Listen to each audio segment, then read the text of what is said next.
For me, one thing that is very much important is that culture requires continuity and we need to pass it on to the next generations. So having a show like this, that we're having people demonstrating the Luo culture, like playing of the Nyatiti, we have people from the Isikuti telling us more about the Isikuti world, their dancing and everything. It at least passes it up to the next generation. When you come, for instance, you come here, you find someone dressed up in a full cultural attire from different parts of the country, you feel a connection because our culture also gives us an identity.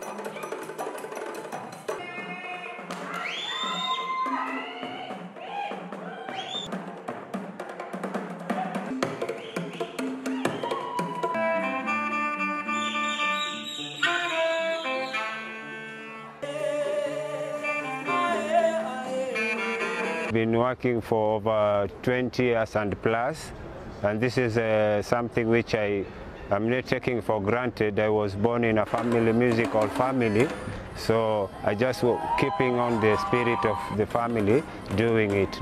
And we are specializing in traditional dance, but nowadays we have created more. And then there is percussion, and then there is dance, and then there is Afrofusion, and there is Benga. So all of that history we have. So we are keeping it to keep it's a work professionally, but enjoying because it has color, it has love, it has the feeling of creativity.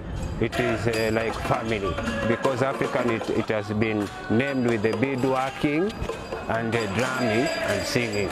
So we want to keep that spirit because the young people from 20 years and 18, if we don't keep on playing, and nowadays digital and computers come, people are not doing things from hand, they're doing online, everything is dialogue. So we want to keep the tradition.